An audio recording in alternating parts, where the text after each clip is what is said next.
Hello, hello, parents, and welcome to our Facebook group where I will be teaching you how to take charge of your child's academic success. All right. I didn't plan on being here in this group. I planned on being on YouTube, but I had a challenge with my YouTube channel, so it is okay. We're gonna do our live here. Pray you can see me. The lighting isn't that good where I am, but I'm gonna just do my best. Long as you can hear me, right? That's the good part. Okay. Long as you can hear me, that's the good part. Um, I will upload this, the logistics, right? I'll upload this to YouTube once we're done. Okay. So just give me a moment so it could be on YouTube because those who knew we were going to be on YouTube, I wasn't able to let them know. So let's get into it. I'm not going to hold you long, but I really need to teach this class today. All right. I need to teach this class. For those of you who don't know me, my name is Portia Williams, also known as the Student Success Coach, right?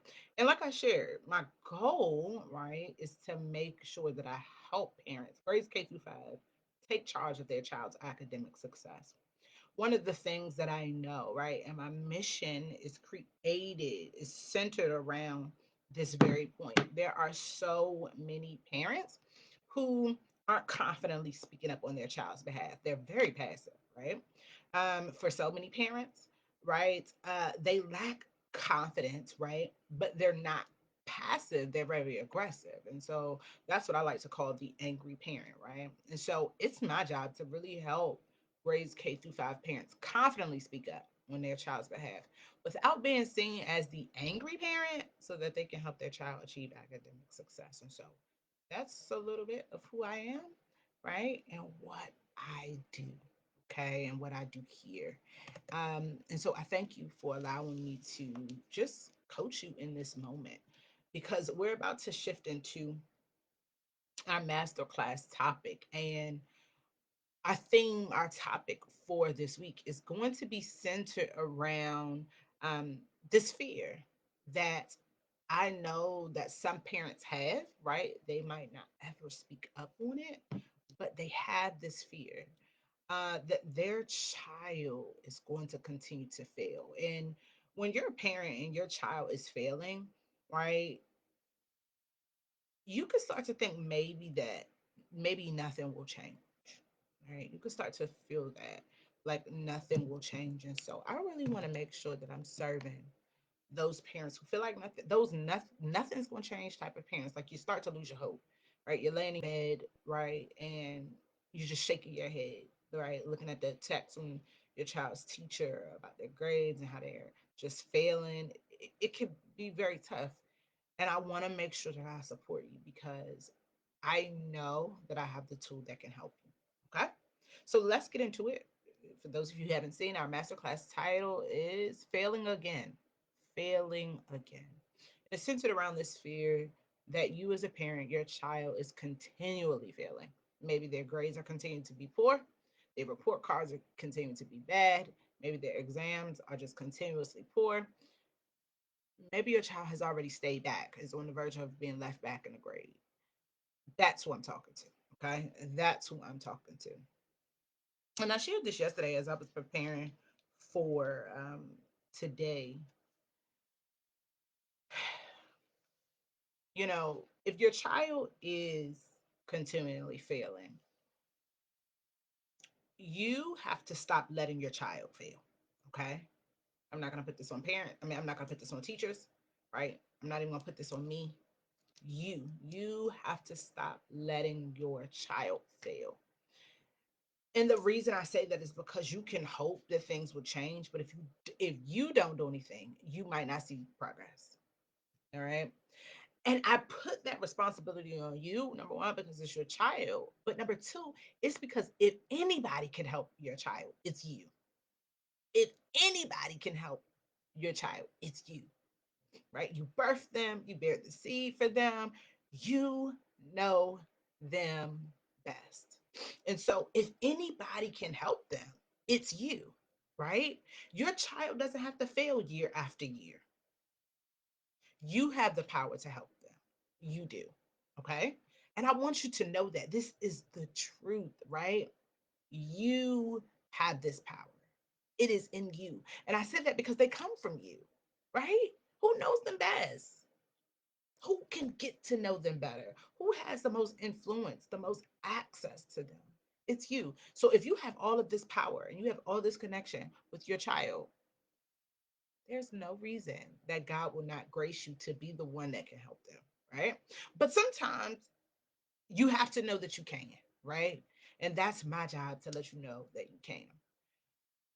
But I also want to let you know this as well. If you don't help them, right, your child is going to continue to fail. So I want to let you know what you can do, but I want you to also know what's the big risk here if you don't, right? And so one of the things I want you to know is that if your child continues to fail, right, they'll likely stay back. They'll likely repeat a grade. And I don't think um, as many parents accept the reality until it happens. I'm a former educator, for those of you who do not know. And I had to make a decision to leave a student back. And I made that decision with full clarity of what was going on, right? I'm about to jump down to my next point and then I'm going to share, right? So, number one, I want you to look at the risk. Your child can be left back. But here's the thing about leaving a student back, right? Oftentimes, if your child continues to fail and they don't get held back, they'll be pushed along. They'll be pushed through. They'll just be pushed through school, like grade after grade, and not really have the fundamentals, what I like to call them, and the foundation of what they need to be successful academically. And the thing about being a teacher, right, who pushes the child along and does not hold a child back, does not keep them in a grade, does not, put in the recommendation for them to repeat a grade, often the teacher is thinking about the negative effects. So I'm gonna just go there for a minute and be very transparent. Often we're thinking about the negative effects, right, of what is going to happen to the child if they continue to, if they um, get held back, right? One of the things that we think about is my next point that I'm going to talk about, a risk that kids are probably going to tease them, right? Because they're still where they was. Other kids have moved on. So because they got left back, other kids will tease them and really talk about them and really like call them things that they shouldn't, right? Maybe like dumb, slow, right? Even the R word, which is related to slow. We That's something that teachers think about, right? Educators think about. Like, we don't want them to go through that emotional hurt, that emotional trauma, right? Psychologically, right? There's something, it can seem like something's wrong. I'm still here and people have moved on that were with me, right? It can do something mentally to a child, it can really hurt emotionally, mentally, right? Physically. It can be just challenging on a child. And so teachers start to think about those negative effects that can happen to your child. So they won't hold them back, ignoring the fact that the child is not ready. And so I really want to go there for a little bit because it happens a lot. Now, we used to have this No Child Left Behind Act where we easily just pass kids through because we don't want to leave anybody behind, because we don't want them to have the negative effects of being held back. But now, based upon my research, different states, right? I would even say different districts probably can make that decision, right? I'm not in nobody's district anymore, so I really don't know. But based upon my studies, I'm saying that different states, different districts, I'm sure can make that judgment of who's doing what, who's participating in this form of no child left behind, or right, um, not. So I put all my points together telling the story, right? That I was an educator who left a child back. I could not afford to think about the emotional negative effect that it would have on a child. I want to say this correctly. Here it is.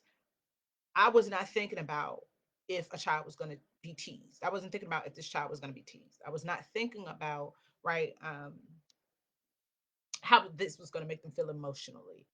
I wasn't thinking about, what their peers would think. The number one thing that I wasn't even thinking about what their parents was thinking about. What I thought about was, because I was a child that was passed through so many times, I knew that I was at a major advantage if I kept this child back, and so was she. The reason I say that is because of this. I was teaching kindergartens at a time, and I kept a kindergartner back. And that can sound like, oh my God, kindergarten, you're not going to learn but so much. Kindergarten is the fundamentals of a child's learning, right? Excuse me, the foundation of a child's learning. Everything that the child learns from there is truly, unless they went to like pre-K, right? But kindergarten is truly a foundation for where a child will begin to learn. I'm talking sounds, I'm talking numbers, I'm talking letters. And if you get to the first grade and you don't know how to write your name, which I've seen so many times, time and time again, you're behind. So I knew that it was a better advantage for me to leave this child behind in kindergarten for her to catch up and have what she needs before she goes to first grade. And then when she gets to first grade, a wise teacher is going to say, hey, I realize this child was left back. She seems to be on grade level, right? Let's get her to where she needs to go. Let's send her up to second grade where she could be where she originally would have been. Problem solved, right? But I knew that if I sent her to first grade, she would not be ready, which was going to cause a lot of problems for her in the future. So in this case by case basis, I don't just encourage educators to hold students back, but from an educator to your coach, I want you to hear that, because it comes with long-term risk. And so when I say to you, if your child is continuing to fail, right, if they're just not doing well in school, there's some major risk that can happen. Number one, your child can be left back. And I want you to know this so that you can work on this, not so this be the reality. I want you to have the truth so that you can put it in the word if you want it changed, right? Number one, they'll stay back. Your child will be left back in a grade. If you run into a teacher like me who's thinking long term success for them. Number two, right? Your child will probably be teased by other kids because of their grades. Forget even being left back yet. I'm talking actively. Your child could be talked about, feeling ashamed. And I know as adults, we probably are like, well, forget what they got to say. Excuse me. Excuse me. Whew. I think many of us know as adults, though, like we could think back of our childhood and how things that were said to us or about us could still be affecting some people. And so for your child, I want you to know where they are, right? They're probably being teased or where they are academically. It could be as small as the teacher, um, you know, sends out grades or sends out tests and exams or like classwork, right? And kids are talking about what they got. And your child is like, I failed. I got like a 41% or a F or an E, depending on the grading scale. If you keep hearing that over and over, and everybody in the class is getting A's, B's, and C's, and you and just one other person are the ones with the E and the D, it can be embarrassing. And if other kids find out about it, excuse me, they'll tease your child. And so I want you to know that your child could possibly be getting teased, harassed, and feeling embarrassed really for where their grades are. And then lastly, if they don't, um, if the teachers aren't holding them back because they continue to fail, your child can be pushed along. And I'm telling you, being pushed along, I'm a product of being pushed along. Yeah, it sounds great, but did I really have all of the tools that I needed to be successful, especially in my primary school years? And the answer is absolutely no. And I don't want that for your child. I really, really don't. And I don't think you understand, if you do want your child to be pushed along, how much your child could fall behind and still be behind, even though they're going along with the world and with their classmates. I don't know if you understand the severity of that. And I'm actually going to tell you the severity of it in a minute in my own personal story if you don't know just yet.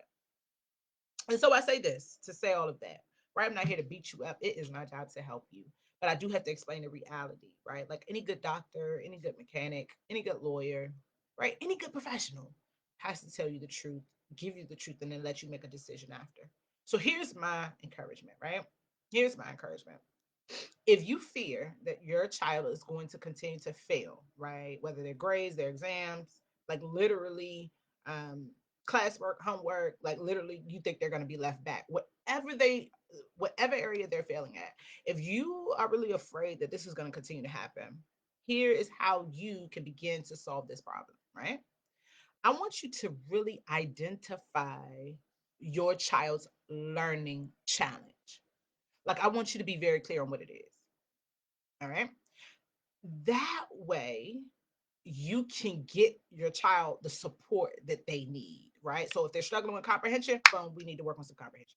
They're struggling, right, in math, we need to be working on math, right? We need to be working on like strategic math problems, helping them critical think, things like that. Those are things we need to be working on. I want you to make sure that you get that type of support. Okay. That is your job and that is your duty. That is your job and that is your duty. And that is going to help you help them, right? Pass. Okay. That's going to help them pass.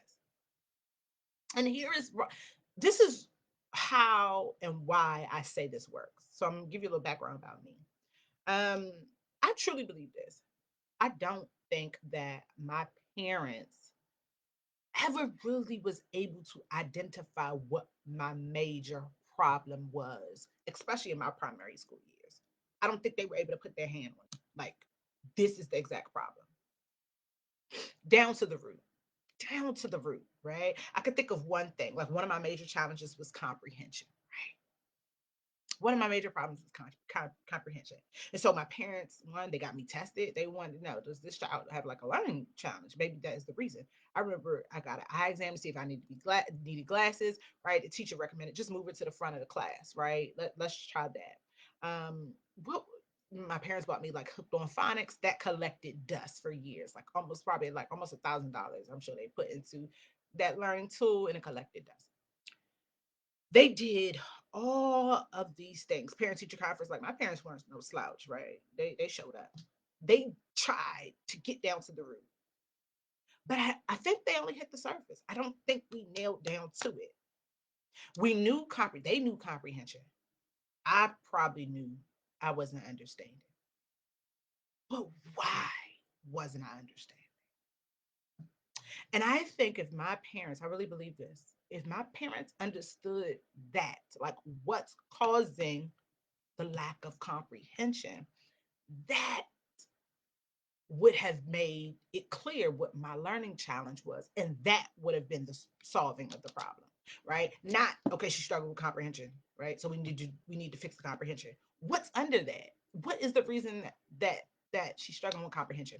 And one, I found out something later on that was the problem. What was under the problem, right? Because it's some root, and we look at a tree, we see the tree, right? Maybe a tree is leaning, but like, why? What's the problem? What's in the root? What's coming up, right? And so I want you all to know that, right?